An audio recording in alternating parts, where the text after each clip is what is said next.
Agent 13.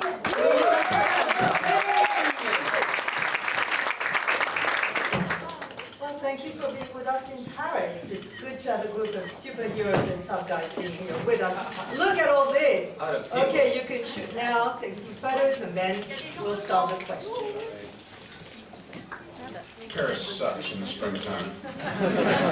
Nobody wants to be here. Merci beaucoup à vous tous. Il est l'heure des questions. Voilà. Well, I'll start with really a question that addresses all of you. I mean, Captain America Civil War's plot certainly very much rely on a confrontation between very much loved superheroes. Did you feel, as director, as actors, some extra added pressure, knowing that the fan base could be somewhat shocked by the unexpected plot? Well, yes. I mean, look, we knew the idea was very risible, and it could be very controversial with fans. But being diehard fans ourselves, my brother and I were very excited to tell this story. I think there's been a number of these movies now, and they've been great stories, but the prospect of placing the central conflict of one of these movies between these characters themselves that we've come to know over several films, these characters we've come to love, it felt like a very challenging place to go on a storytelling level, and therefore very exciting as well. So it's, high risk, high reward, hopefully, and that's why we went for this story in the end. Yeah, you used the word challenging, but of course there's also pressure. So about you three, how did you get into that challenge or pressure? I just think it's amazing that the Marvel, that they're continually coming up with new ways to tell these stories, and I just thought, as Anthony said, it would be very exciting to have a new way to approach these characters and a new way to tell the story.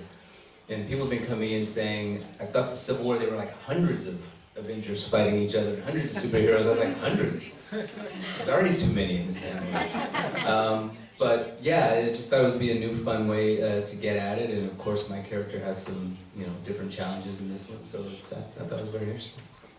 Emily, I saw you nodding as they were speaking. What about your take and your pressure? Yeah, well, I mean, in terms of the Avengers going at each other, I got to see it from more of an objective perspective because I'm not within that battle. And I have to say, it's really strange to watch as a fan of these movies. It's hard to see, these characters that you love so much at odds with each other.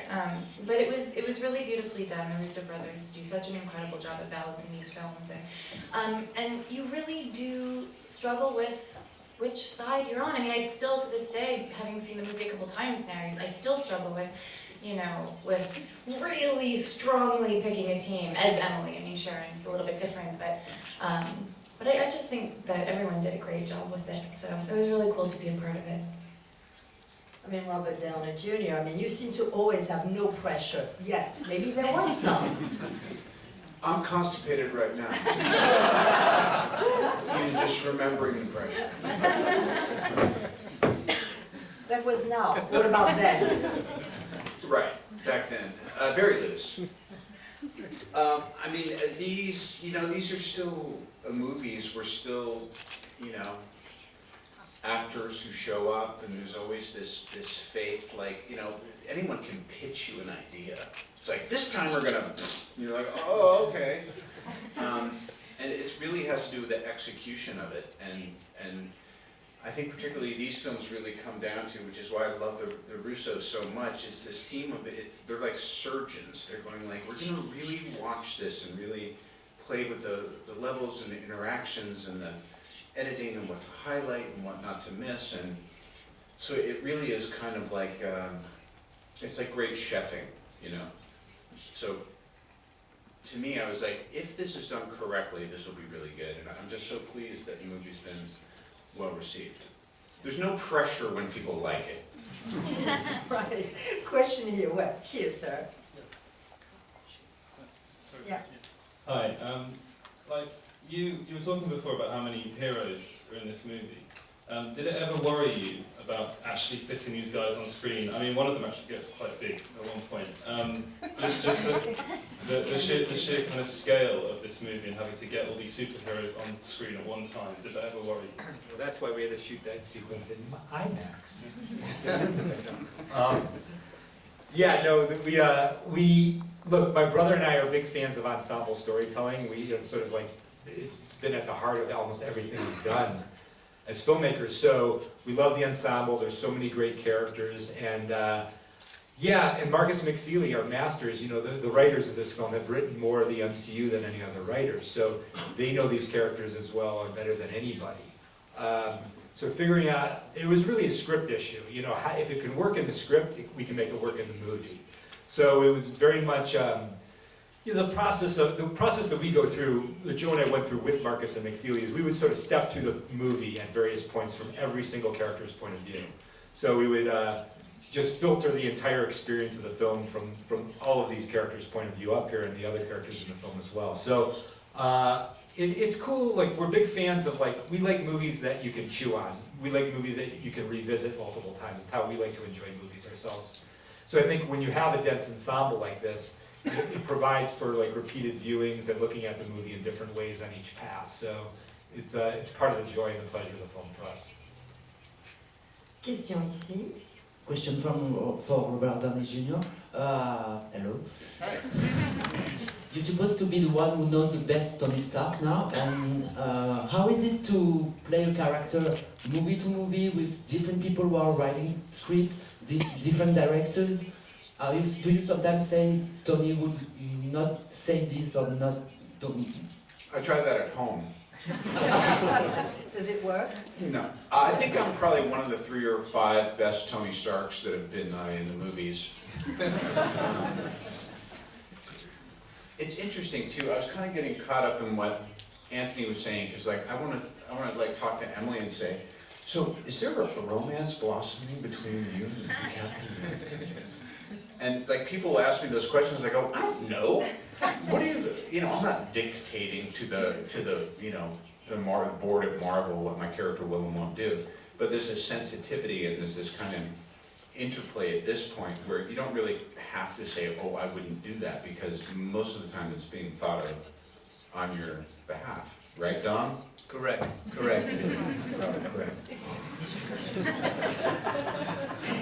Question here. Oui, c'est une question pour les deux héros, super-héros. Le film pose la question de la suprématie des héros des uns par rapport aux autres. Est-ce que vous avez l'un et l'autre le sentiment que les super-héros peuvent être mortels?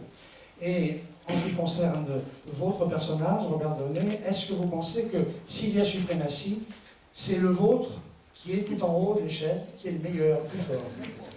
All right, this is a two-part question. The first question is for you, Cheadle. I mean, obviously, from what we saw, in the trailer anyway, we thought superheroes could actually die.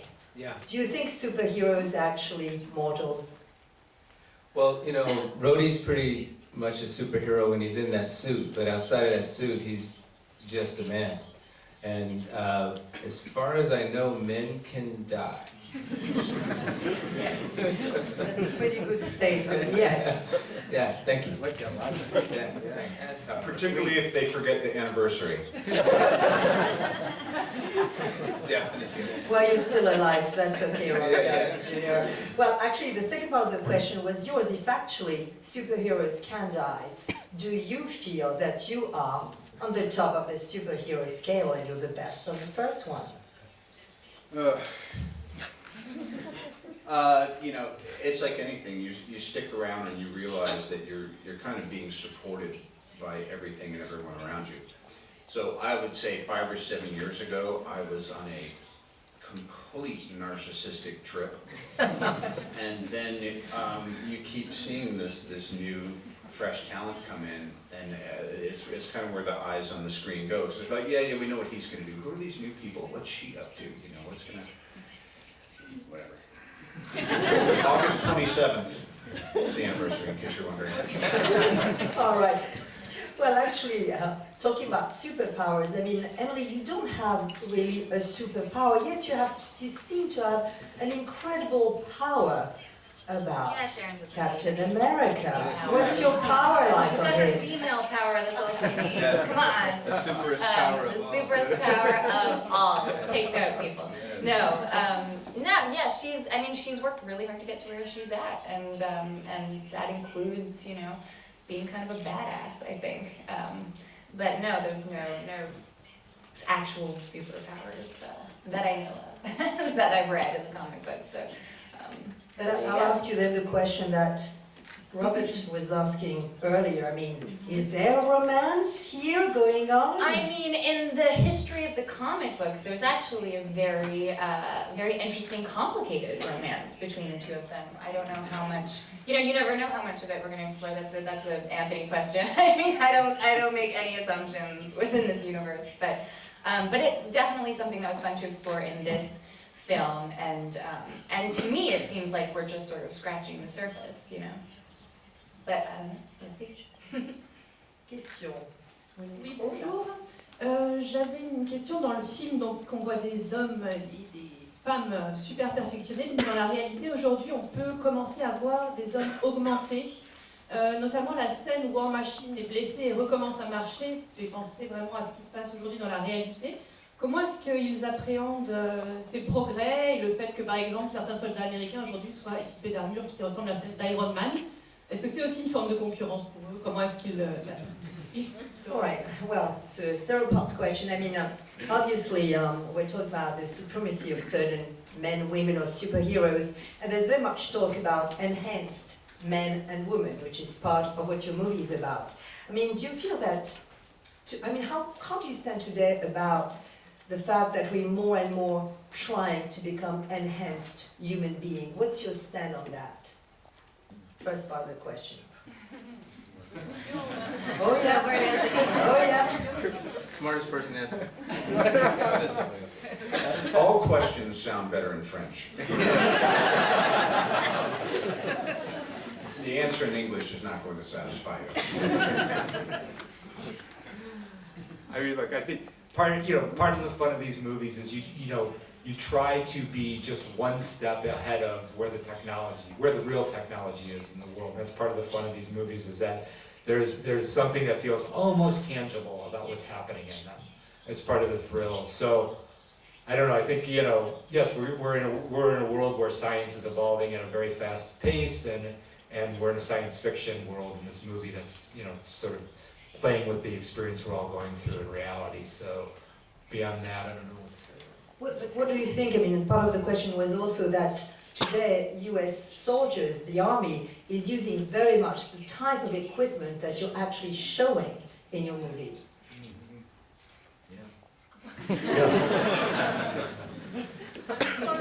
I'm so sorry for that question. No question. We just wish we had better answers. Great question. I'm gonna throw up. Not yet. It's not the anniversary day yet. All right. So, next question here. Yeah, a question to Robert about the mood of Tony Stark in this movie. How would you explain that he's more inclined to respect authority than helping his friend? Do you think he's in lack of love?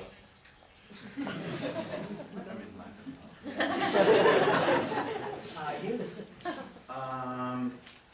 Well, I think what makes for good partnerships, if you just step back from how it winds up on screen, it starts with a conversation, like, is it more interesting to have the roles reversed a little bit, where Tony's saying, hold on now, because Tony was telling senators to kiss his ass a couple of movies back and they wouldn't have anything to do with the government, so, and then also for Cap, having him kind of be a little bit rogue and be making these decisions based on things that you could say go against his own principle. I think just showing that, taking these characters that you could say are largely two-dimensional and infusing them with a real kind of character defects and moral dilemmas and all that stuff, it just makes it, I think if we'd done it the other way, the film would be less interesting. So sometimes the reason we can justify, why did Tony do that? Because it made the film more interesting. Yeah. Question here. Oui, bonjour et bravo pour votre travail à tous. Je travaille pour une radio, Chérie FM, essentiellement destinée pour les femmes. Alors on va faire un point d'imagination. Imaginez que je suis Stéphanie, j'ai 35-40 ans. Je connais les super-héros, Captain America, Batman, mais Marvel, ça ne me parle pas. Voilà, j'ai jamais vu de saga, je suis pas fan, mais j'aimerais y aller, parce que ça donne envie, parce que c'est spectaculaire, parce que voilà. Est-ce que vous pouvez m'expliquer ce qu'est l'univers Marvel et de quoi ça parle, à celles et ceux qui ne connaissent pas? All right. That wasn't just like, what's your favorite color, right? What's your favorite color? Blue. Blue. All right, now we know. Wow, relief, what a relief. No, actually, this man is journalist for a radio called Chérie FM, which addresses women mostly. So the question is, he is in reality a she, a Stephanie, roughly 35-year-old, and she has not a clue about what the Marvel Universe is about. So in your own words, what would you tell Stephanie to make her want to go into the Marvel world? First you. You'll all have to answer that, remember. Think. Is that our job? Can't you help us with that? I mean, look, the one thing that's really important with these movies is, you know, as they progress, they seem to become more and more popular. So you see more and more audiences coming to them. So you necessarily know that there are going to be people in the movie theater who haven't seen the previous movies. So it's very important for us to be able to make each movie for fresh eyes. It's not just for fans. It's not just for people who've been following the series movie to movie. You have to be able to walk into the movie theater and sit down and enjoy the movie beginning to end without any previous knowledge. It's a difficult balance to walk, but it's a really important one. You have to satisfy two audiences, the hardcore fan audience and what we call virgin eyes. So yeah, I don't know. Like, look, to me, this movie is it's a family fight, basically. It's about a group of people, a surrogate family, who've been drawn together by their very unique circumstances and their unique abilities, and they form very deep and complicated relationships with one another, and this movie drives a wedge between them, and it divides them and rips them apart. And so for me, that's a very relatable story, whether you're a fan of fantasy films or superhero films or whatever. We try to ground the story in very relatable human emotions and human experiences. But what's the core, the essence of what you would call the Marvel Universe? I have an equation. M equals MM plus M. Thank you. Marvel equals modern mythology plus money. That's good. I would also, I mean, I know when I answered it, it wasn't necessarily, it was more specific to this film than the Marvel Universe. Right. But just to speak to the Marvel Universe for a moment, it's like, you know, what Marvel is doing is sort of unprecedented in the history of cinema in the sense that they are doing serialized storytelling that began 10 years ago with the original Iron Man movie, and is going to continue now through at least, we know, 2019 with the final Avengers Infinity War movie, and may even go beyond that.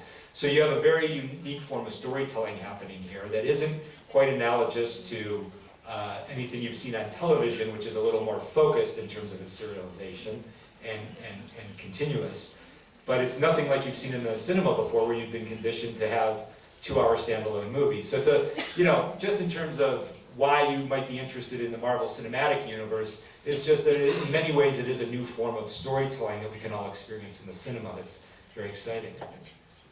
You have a question here, please. Can Hi, you stand up? Yeah. I'm Sylvia for Disney Channel France, and my question is for kids. I would like to know what would be your advice for kids that want to become Avengers. Sorry. Hey, whoa. That's what happened. Oh, man. Kids who want to be Avengers. Yeah. Avengers. I guess dream big, you know? Work hard, eat your broccoli, do sit-ups. Get an internship with Kevin Feige. That's right, that's it. Meet Kevin Feige however you can, and do whatever he asks you to do. No, don't do that. No, don't do that. She's weird. That sounded weird, no, No, I'm that's sorry. bad. What do you think, think, Emily? I think that, you know, Dawn's right. Dream big, and I said work hard, and I believe that's true for anything. I mean, in order to accomplish anything you want to accomplish in life, you have to invest yourself wholly in it and really commit yourself to it.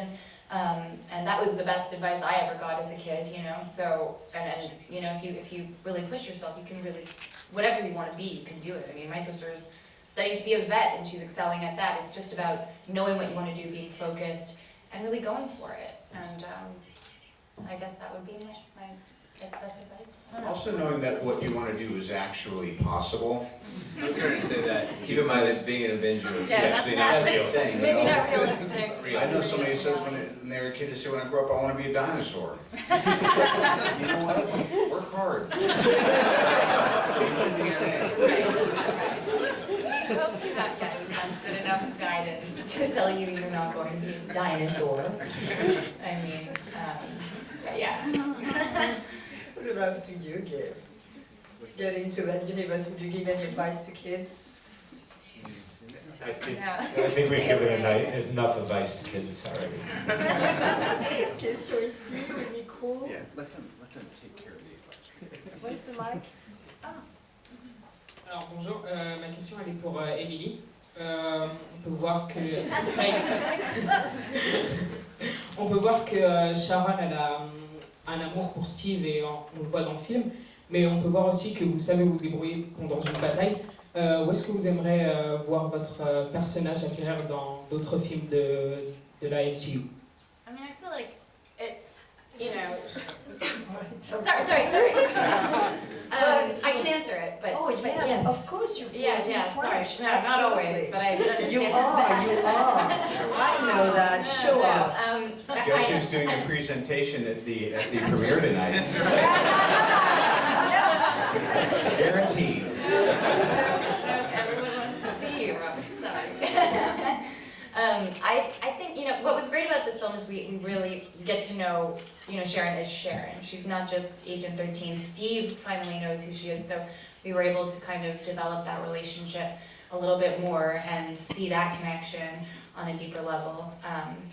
In terms of, you know, where she's headed in the universe, I don't know. I mean, you only really know when you get that call, so we'll see, but you know, there certainly is a lot more to explore if they want to take that route, you know. We'll see. Thank you. Question, le micro là-bas. Yes, hello, Frederick from Belgium. A question for both Don and Robert. Both of you are 51, I think. You are still in great shape, but it's like in superhero movies to have a character played by actors that are more than 50. And so, what do you think about that? It's great. Until what age do you think you will play superheroes and you will still be believable? Now I'm going to cry. Well, the good thing is that contractually I'm finished with these by the time I'm 65, so I think just one more course of steroids and I think I'll be just fine. Don and I talk about this too because, you know, there's this inevitable thing that happens. You're in your early 40s and then you're in your mid 40s and then all of a sudden you're looking at the back nine and a couple, I think on Iron Man 3, Don was like, oh, I got another more action movies. And I was like, I know, me too. And the clock starts to tick on that a little bit, you know? Yeah. And particularly when you're surrounded now with thanks Emily, she's, you know, you get a lot of young folks around you and I think it's really good. You start, you know, just this morning I was thinking, my God, dude, this is gonna run its course in a minute here. I think a lot of us can't actually imagine that happening, though. I think it's been said many times that it's very difficult to imagine, especially in, you know, with you guys. I mean, I'm new to this, you know, I could be unreplaceable, but with you guys, there's such a, I mean, the fans have been on a journey with you, you know, so it would be very difficult to imagine anyone else in either of your shoes. I think that's just my opinion. You'd have thought that, and then Anthony was taking meetings with some exciting new young French actors. Aren't you?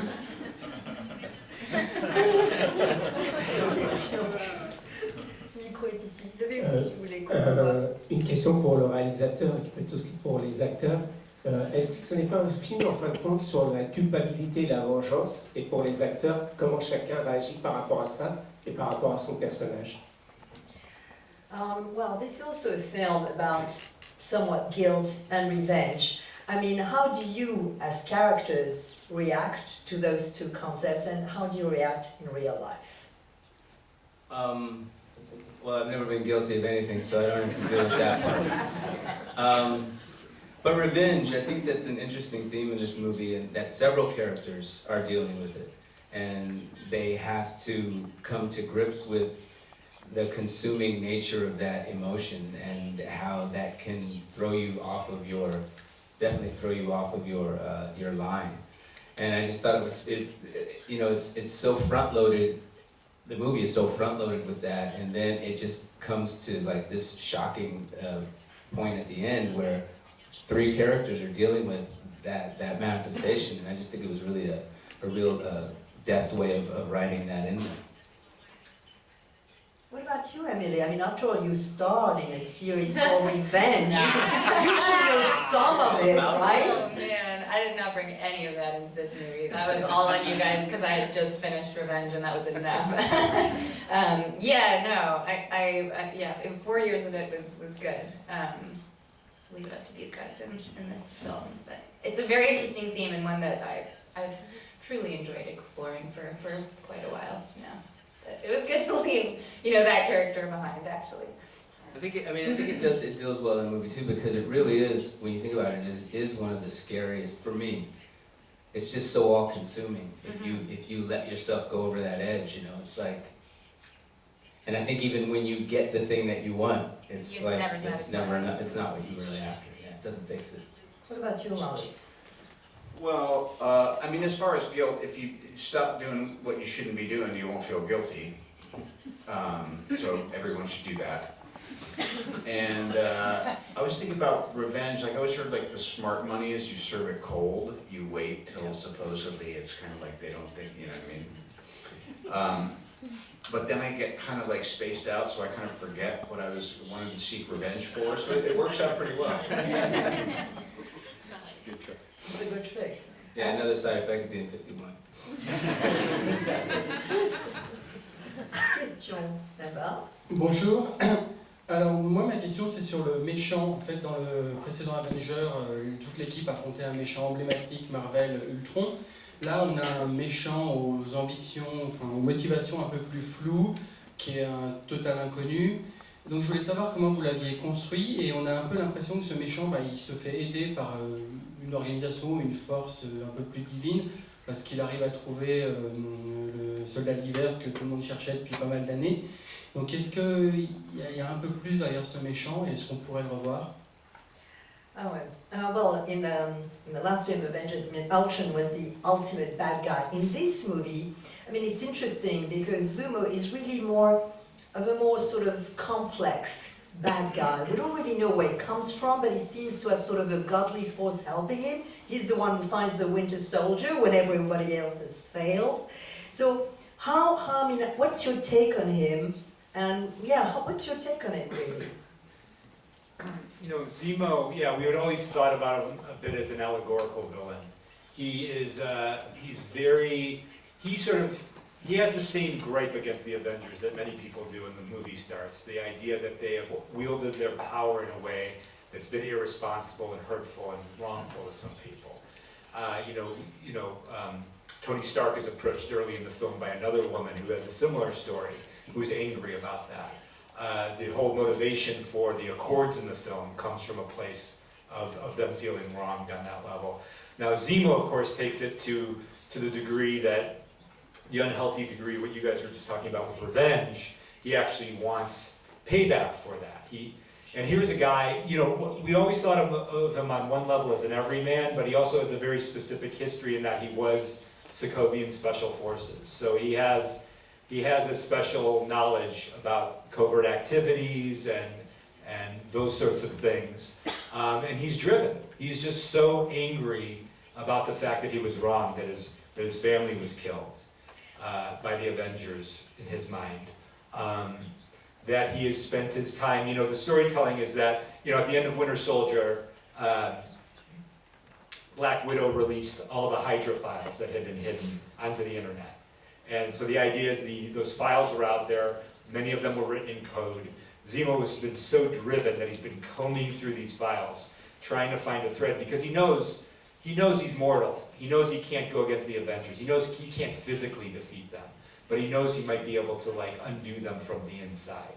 So he's looking for a shred of evidence, this idea that the Winter Soldier may have been involved with the murder of Tony Stark's parents. And he goes after this, it's upon you guys now to keep the spoilers from getting out. This is going live on the internet right now.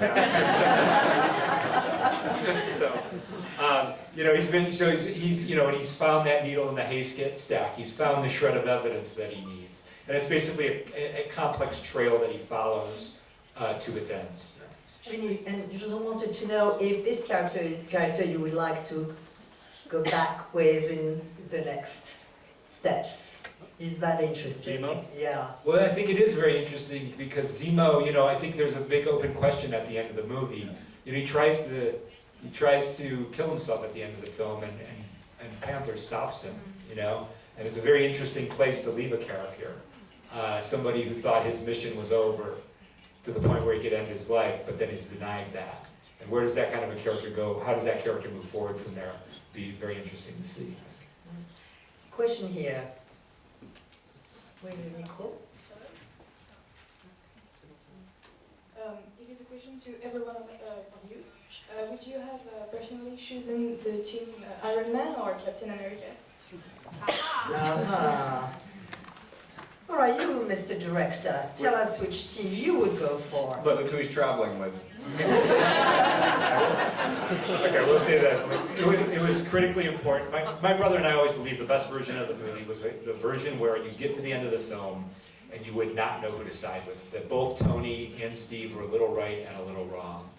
And you could equally relate to both. It was really important to us because I think, look, we've seen these characters develop now over several films. You know who Tony Stark is. You know who Steve Rogers is. You know they're not villains. They're not going to all of a sudden lose their minds and go insane unless they were mind controlled or some extraordinary circumstances that may take us another movie or two to develop. These are well-rounded people. So to get them into the point where they are going to fight each other to that degree, where their relationship may become irreconcilable, it's a very sensitive process to take them through. Yeah, I mean, to me, just as objective as I can be, I just looked at it as I think what the filmmakers accomplished was at the end, it got me thinking about how quickly you'll, whether it's politics or sports or, a couple breaks up, and how quickly we can be indoctrinated into thinking something applies to our rationale, and then we start buying onto that idea if I'm on this side or I'm on that side, So I think that without being too heavy-handed, it actually strangely got me contemplating something that is, that's worth thinking about. What about you, Don and Emily? Well, for me, the one sort of salient argument about whose side was that Team Iron Man seemed to represent many sides, and it wasn't just simply about what Tony Stark wanted, but it was about what many nations had put their hands in the air and said what they wanted as well. And even if it were later going to be vitiated, I thought it made sense to agree in the beginning. Even if later they said, you know what, we made a mistake, we're going to do what we want to do anyway. At least what the argument that Tony Stark makes about coming in and gaining some trust back and showing that there is a letter of the law that they recognize, I thought that made sense. Agreed, Emily? You're nodding? I'm just always constant. It's like that bird that gets water and turns out. It's hard to disagree, I mean, are we speaking from a character's perspective or a personal perspective? Because as Emily, I would find it really, really difficult to choose. I think that's what makes the movie so interesting, and what the audience is going to love is you can't quite figure it out because both are right, both are wrong in many ways. It's really challenging. I think from the character's perspective, it's hard for her because, it's like, what, is she going to follow her head or is she going to follow her heart? It would make perfect sense for her to agree with Iron Man and agree that the Avengers should sign the accords because, I mean, she works for the government and that in her terms is the right thing to do, but where her heart's at is a different story, you know, she's incredibly loyal to Steve and so you kind of get a sense of where her loyalties really lie in this film, ultimately. Alors, dernière question. Oui, you I wanted to add will something? admit this, though, I am wearing my Iron Man cufflinks today. Wow. That means something. Can we see them? Yes. Very He lovely. does. All right. Dernière question, oui. Oui, bonjour. Je vous remercie d'être Alors, ici. j'en aurai deux. Thank you for being here. Thank you for the three great movie. I would like, it's a global question. I would like to flip by what's not in a movie. Can you tell us a bit about the deleted scenes, with its subplots, and for each of you, the one you missed the most? Deleted scenes. There aren't many deleted scenes in the movie. There is a portion of a scene between Don and Robert that has been deleted. It was their final scene in the movie, which came out great, but we just had more than we needed there. But you know, the thing is, and they can talk to you more specifically about that. I don't think you're in a deleted scene in the movie, right? No. But look, these movies are very expensive to make. So by the time, my brother and I our philosophy has always been, by the time you get to set, you want to know exactly what you need in the movie, because you don't want to spend any resources on anything that's not going to end up in the theaters. So we're very careful in the script development process to get really close to the mark in terms of what we're going to shoot. So I think, fortunately, both on Winter Soldier and this movie, we didn't have a lot of deleted scenes. But you guys want to talk about that scene that you did? I think, well, there was something on the front and the tail of it a little bit. You kept the meat of the scene, the important part, them making their connection. But it first started with a physical therapist, right? And a little flirtation with Yes. Rhodey in it. Yeah, that's right. Rhodey had taken a liking to his PT coach. Yeah. It's great. Yeah. Wow. And then also after that, there was kind of a resolution with Rhodey checking in with Tony about Pepper. Right. But by the way, when I watched it, I was just like, we just needed to get you expressing yourself, and we had to get right to Tony Stink. We had to get right to Stan. All right, last question here. J'aurais voulu savoir si Iron Man aurait signé l'accord si Donald Trump était président des États-Unis. Well, would I sign this accord if Donald Trump had been president of the United States? This is a question for you, Robert. It's a tough one. Would you have signed these accords if Donald Trump had been president of the United States? Anything that comes out of my mouth is going to be what any article is led with. I won't give you that satisfaction.